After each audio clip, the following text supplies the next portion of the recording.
What if what we call public opinion was just a manufactured narrative that makes it easier to convince people that if their views are different, then there's something wrong with that, or there's something wrong with them? Spending is a tax. As soon as the government spends money, eventually it's a tax. Sometimes we put a direct tax on the people, sometimes we borrow the money, and sometimes we print the money. Freedom and the dignity of the individual have been more available and assured here than in any other place on earth. The Patrick Riggins Show. And now your host, Patrick Riggins. Welcome to another week of Freedom and Liberty, another week of the fight for your rights as an American citizen. Little hailstorm singing there, Miss Hyde. More importantly, this is another week in defense of your natural human rights. Rights you have merely because you're human. You don't have to be an American to be deserving of these rights, just human. That's something that sometimes gets forgotten in our quest for freedom and liberty in this country. And, by the way, you're listening to the Patrick Riggins Show here on the Libertarian Lighthouse Radio Network and News Talk 98.7 WOKI. And listening to that opening song, by the way, again, it's Ms. Hyde by Hailstorm.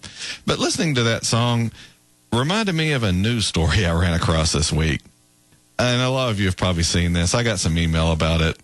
It's all about an ex-NFL cheerleader, and she's been sentenced for her arrest back in February.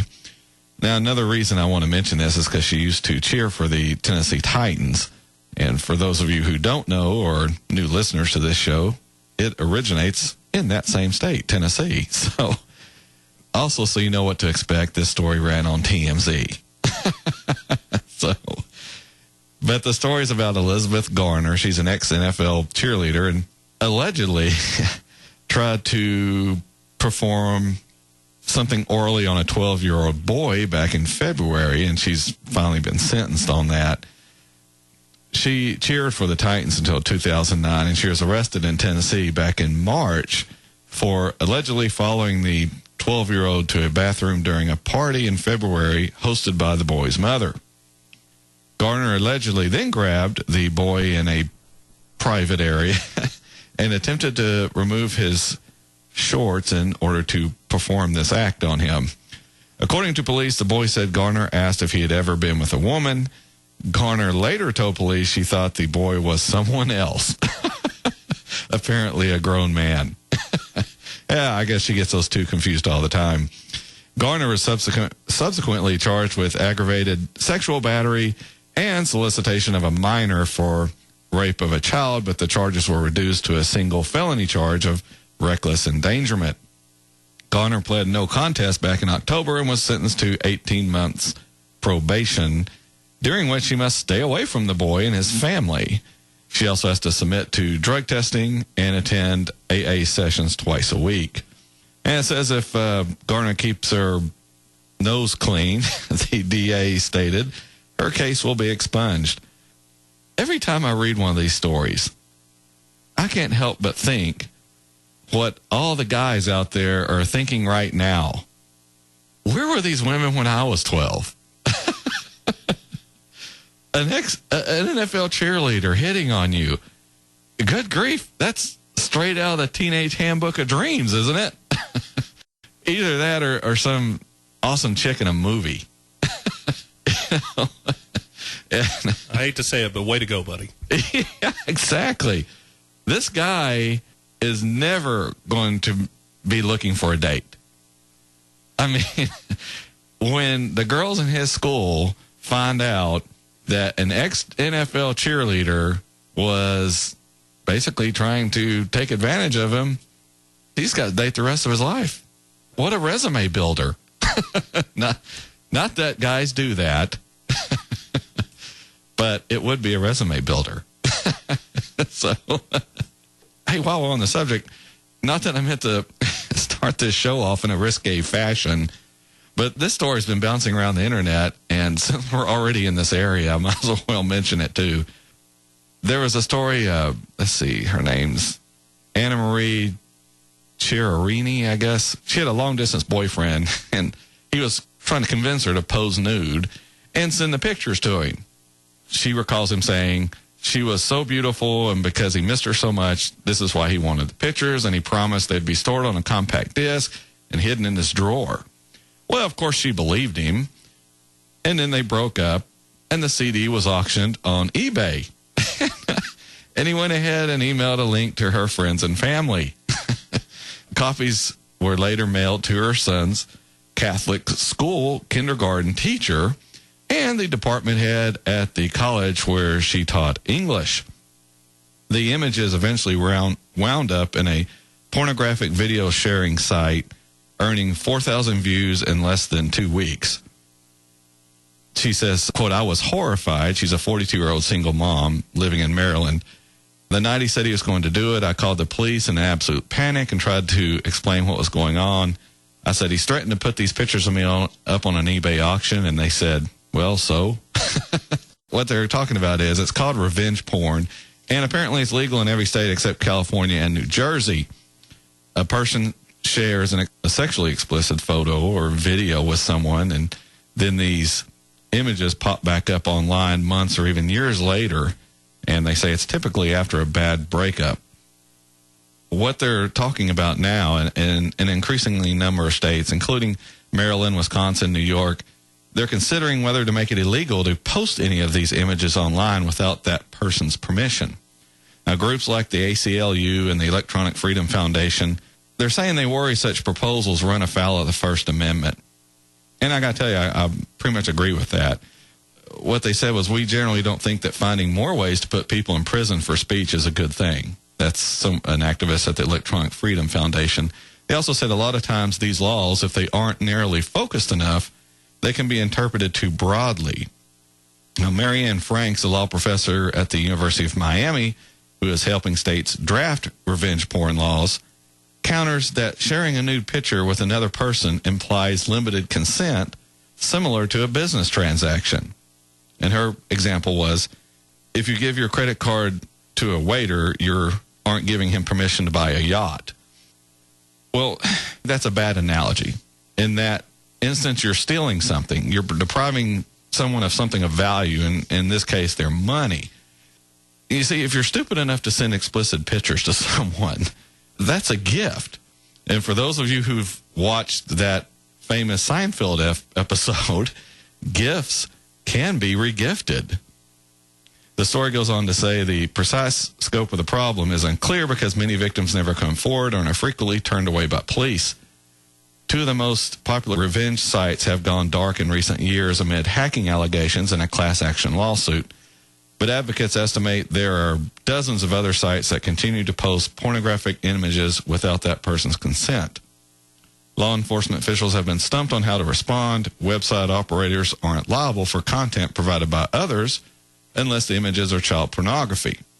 And anti-harassment and cyberstalking laws don't apply unless the ex-partner threatens the victim or attempts repeated contact. Copyright protections, too, wouldn't help because she's not the one who took the photos in this lady's example. And even if she had, victim advocates say most revenge sites routinely ignore or take down infringement complaints, knowing that the victims can't go to the expense of pursuing further legal action. The reason I mention this story, really, is to demonstrate how stupid decisions by people are leading to laws being passed that are actually restrictions on our rights as citizens. Sure, this lady's ex-boyfriend's a jerk, but do we need a law for this? I do something stupid, and the remedy is to pass a law? Of course, now the reason I mentioned the first story has nothing to do with passing laws. It's just to complain about how I never had NFL cheerleaders hitting on me when I was a teenager. Oh, as I said, that boy's not going to have any problems getting dates. They're going, hey, an NFL cheerleader hit on him, so he must be quality date material. Jay's sitting in there nodding his head in agreement. He's a guy, he knows. But there are gender issues here, too, because what if this were reversed? What if this were a celebrity male and the person was, a 12-year-old boy or a 12-year-old girl? Then we would be crying foul and not saying we're proud. Oh, he'd be under the jail. It's a double standard. You get a couple of guys on the jury, and they're going to say, no, she's not guilty. That's just how it is. Because they're putting themselves in that boy's place at 12. All right. Hey, we're already up on the first break of the show this week.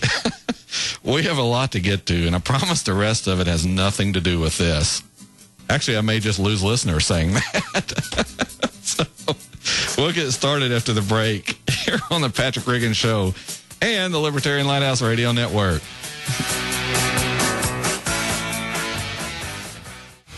Hey, welcome back to the Patrick Riggin Show here on the Libertarian Lighthouse Radio Network and News Talk 98.7 WOKI. You know, for those of you not listening to the local station, we just had Lamar Alexander run a spot during our last break. Yeah. And that just shows you how popular this show is becoming. Even a moderate Republican wants to run spots on this rapidly growing radio show. So, you know, if you're listening to this show, you are on the forefront of what is happening in this country. This segment, some of the big news this week is that President Obama held a press conference trying to put to rest the complaints about these millions of Americans being dropped by their health insurers. Now, this has been occurring because the Obamacare regulations, they've made their present health plans illegal. Now, he says he can do all this administratively through the agencies regulating the insurance industry. He doesn't need Congress doing anything. This is the problem with our executive branch of government having all of these departments and cabinet officials. The EPA, the ATF, the Department of Agriculture, the IRS, all these departments can make rules and regulations carrying the force of law without these laws being voted on by Congress. A popular theme right now is that Obama is trying to be a dictator. He's trying to tell businesses what to do. He's trying to tell individuals what to do. What you're missing is that this whole government is trying to be a dictator, each in their own little area. And none of these people in the executive branch want to go through the legislative branch. They don't want to get votes on EPA regulations. They don't want to get votes on IRS rulings. And it's because 98% of this BS wouldn't get approved. Congress would be too scared to vote on it. You see, Congress wants governmental control, but they don't want to be seen as supporting it. That's what half of politics is all about. You see stories all the time. The leaders of the Democrats and the Republicans are counting votes, seeing if they can get something passed. And if they can, then they'll let some of their party members vote against unpopular legislation so they can get reelected. Legislation is unpopular for a reason.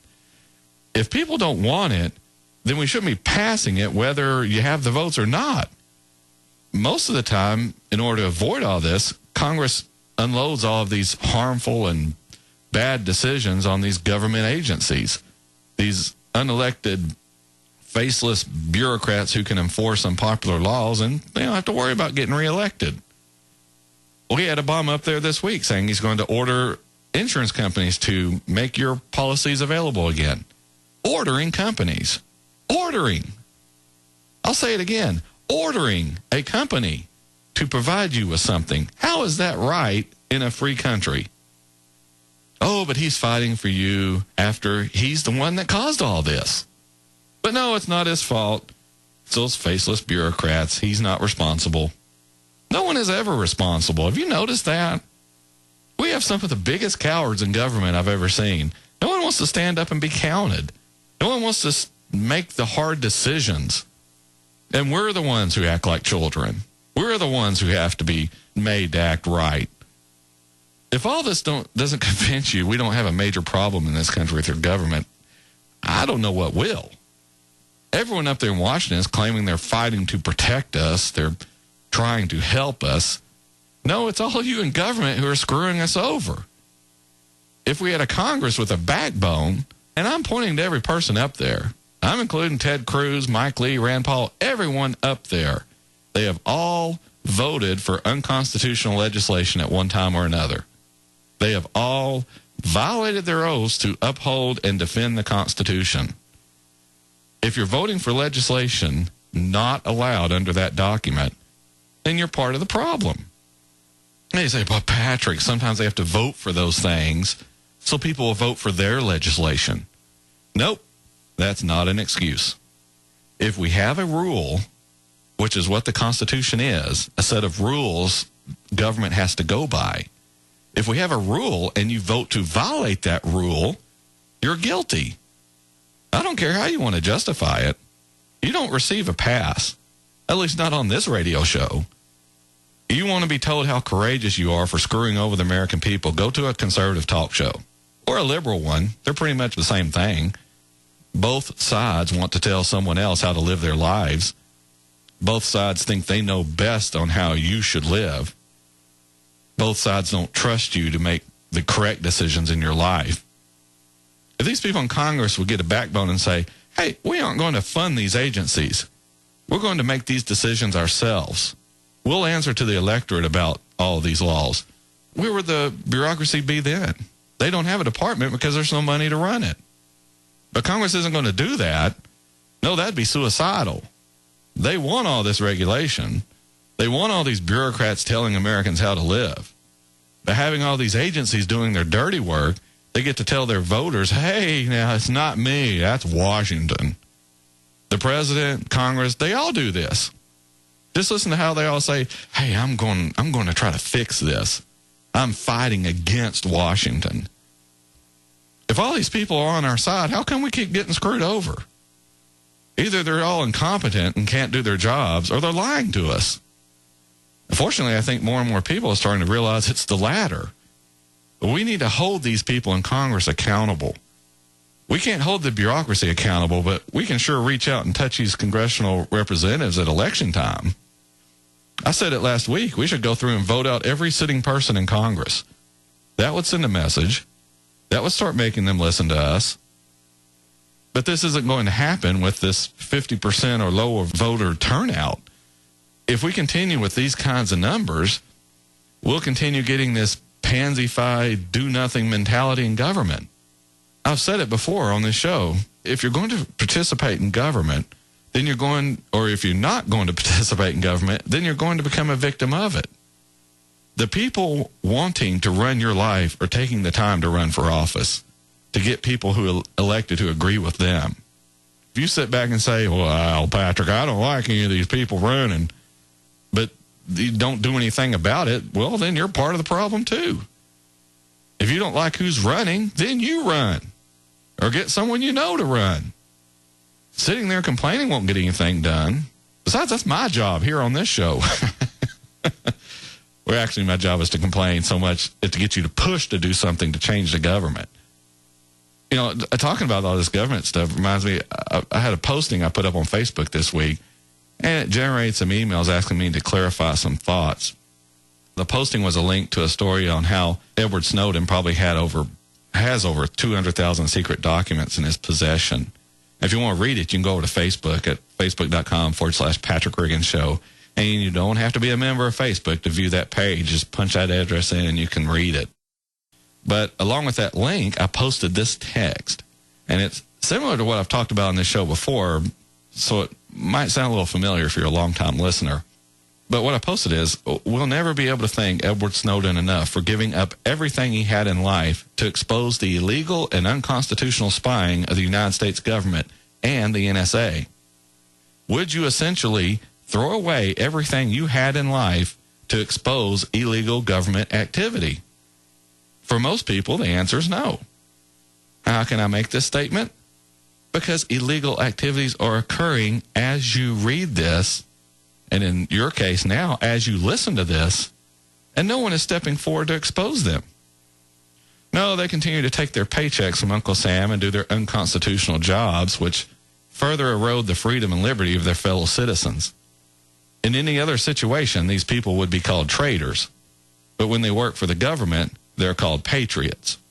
Aside from the emails agreeing with me, I had a few asking, Patrick, how could people go to work knowing their jobs are violating the rights of their fellow citizens? To a lot of people, it seemed like a foreign concept. And I can explain that really. Oh, yeah. Okay, we're up on the break already. I'll explain it real quickly when we come back from this half-hour break. When we come back, I'll finish up with this thought. We'll hit a couple of other things before we run out of time during the next half hour here on the Patrick Reagan Show and the Libertarian Lighthouse Radio Network.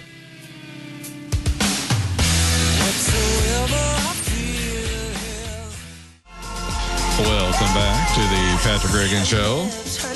We're amazing just how we are.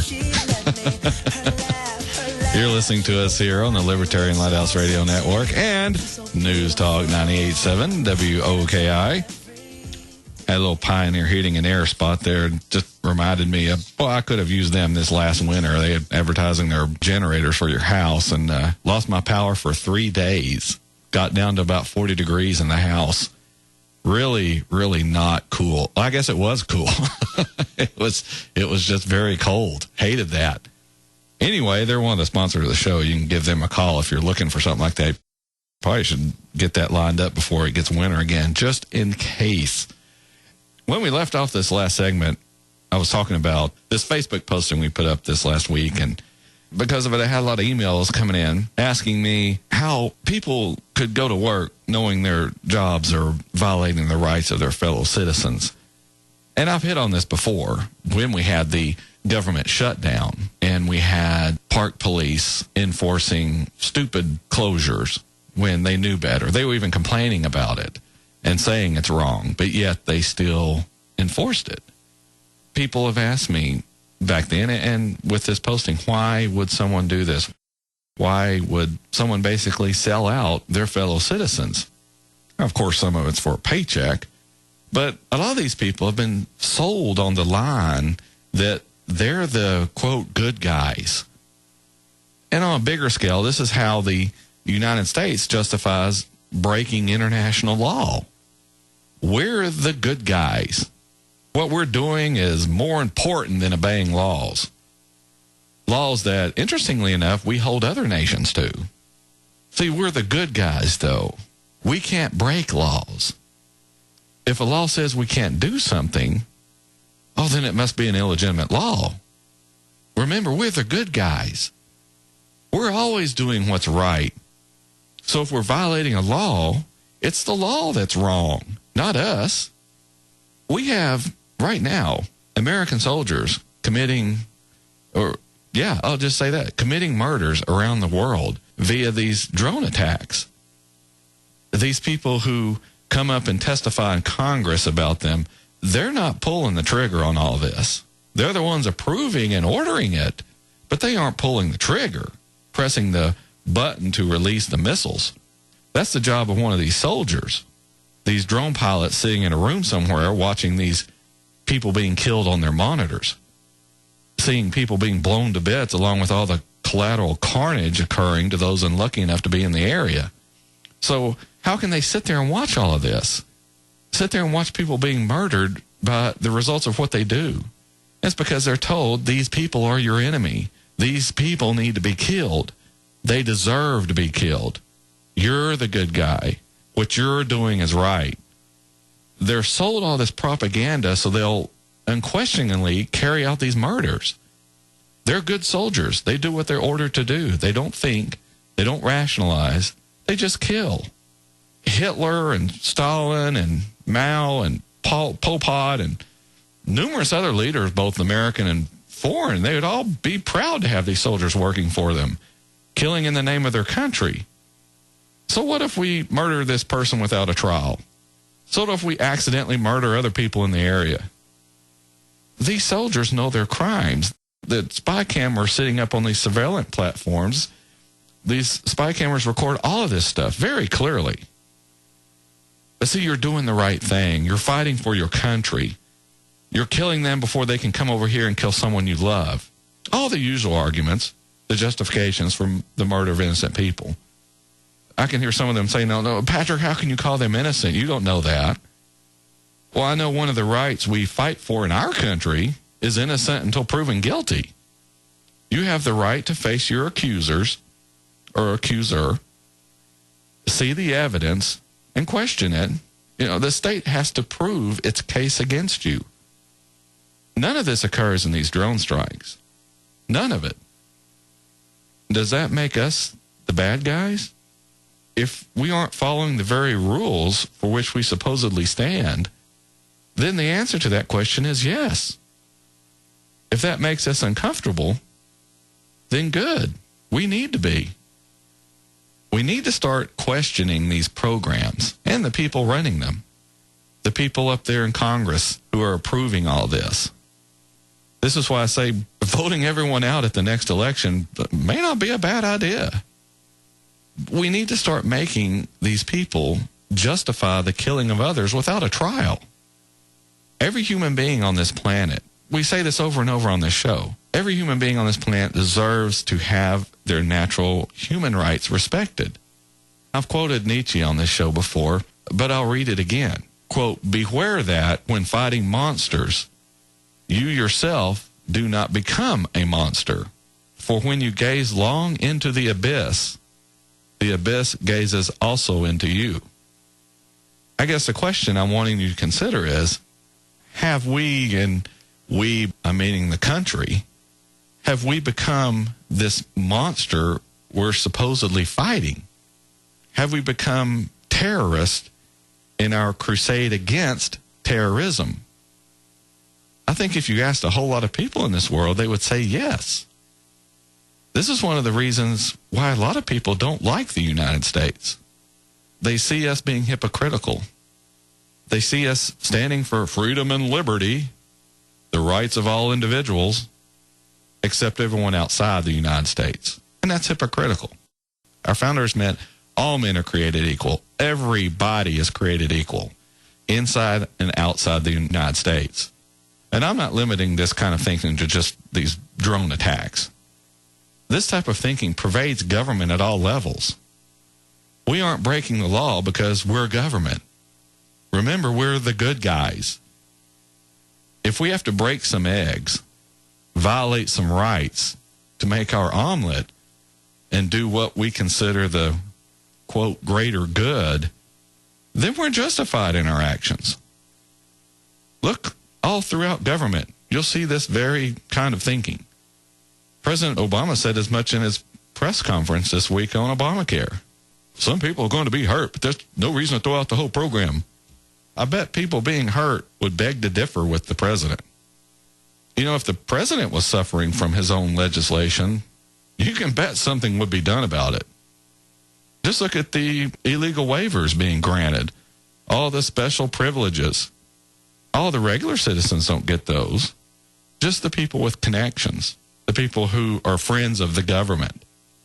Now, how is that right in a country where we're all supposed to be treated equally before the law? Our intentions are good.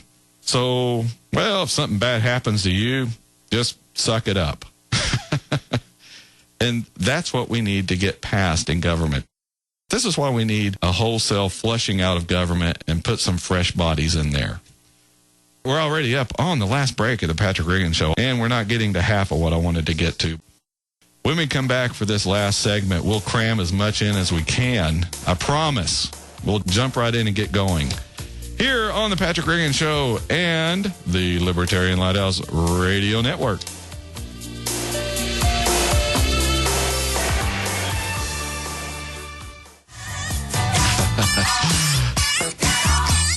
Boy, that song would go well at the first segment. Jay's sitting there waiting for the inevitable call from station management. You know, there's a line, and then there's leapfrogging over that line. Yeah.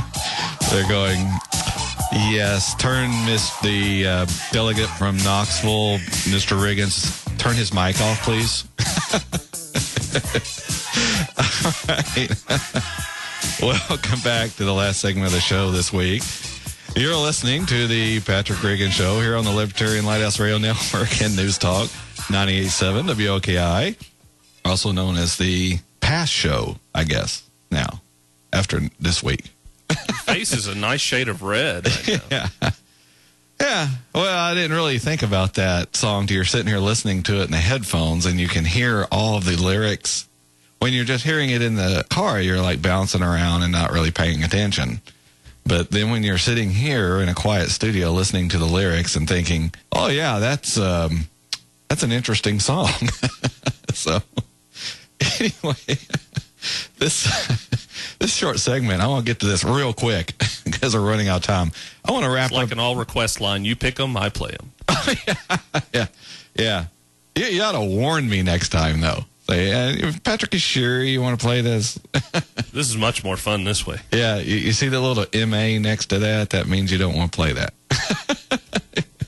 So, anyway, hey, I want to wrap something up about this Obamacare real quick, and it's something that it get touched on some by other media, but I want to talk about as well.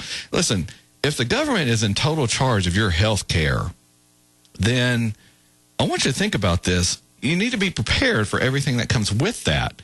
Obama said this is what he wants to get to, a single-payer system with government in charge. Now, there's a lot of people who will debate me on that, but everyone that's up there in Washington with him has said this is what they want. In the past and written about it, this is what they want to go to. What I want you to think about is if government is the only provider in health care, then they have a monopoly. And if you have that, you have to acknowledge the fact that the government can also withhold health care from you. And you may say, oh, Patrick, the government would never do that. Well, first off, the president has said sometimes it's easier to give someone a pill to make the pain go away while we wait for them to die. That's paraphrasing. That's basically what he said, though. That's not denying health care so much because I guess you're giving them pain pills, but you are denying them a chance at life. No, you're not worth the trouble. You're too old. Your disease doesn't have a good prognosis. A lot of people say, this won't happen. That simply won't happen. The government does this already. The government withholds services from monopolies it has. Just take a look at the criminal justice system. The government has a monopoly on that. You can't have your own criminal court. You can't charge and try people for crimes in your little venue. So we can agree the government is completely in charge of that. But look at all the cases district attorneys don't take. Or they plead charges down because they don't want to work on prosecuting someone. Or they'll bully a defendant into taking a plea. The government will withhold justice. Just look at the Fast and Furious program. A lot of people aren't being prosecuted for that. The voter intimidation by the Black Panthers during the 2008 election, government's withholding justice there. The near lynching of George Zimmerman. Heck, even the president got in on that one. Another example of abuse of a government monopoly of the criminal justice system. So how do you think Obamacare is going to be any different? You can't. I just don't see how you can still think that unless you're crazy or psychopathic or just maybe completely stupid. But you can't claim ignorance anymore. There's been many, many more cases of government not providing the service for which they have a monopoly in this country. No one in government's losing their jobs over it. And these are the people who are going to be running Obamacare. You need to think about all this. It reminds me of a movie from the 70s called Logan's Run. If you haven't seen it, you got to catch it on Netflix or get the DVD off Amazon. Basically, the movie is about a society that kills everyone at the age of 30. It seems like a good idea until one of the main characters gets put in the situation where he'll be killed early. Just like today, all seems like a good idea until you're the one getting the shaft. By then, it's a little too late to change anything. This is why it's so important to start this week, start putting a plan together to support someone to run for office. It might be you, it might be a good friend, it might be someone you've never met but agree with on politics. Get them into office, get them to run, get them elected. We're already up on the last of the show here. I ran out of stuff. We'll just have to hold half this stuff till next week. If you want more information about us, go to our Facebook page, facebook.com/Patrick Riggin Show, facebook.com/Patrick Riggin Show.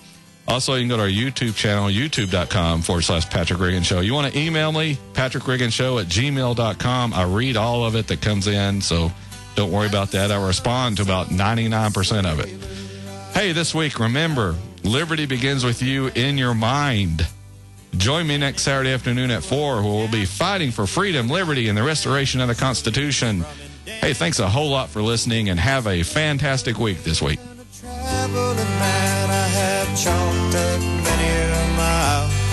Join us again next week for a solid dose of truth on The Patrick Riggin Show.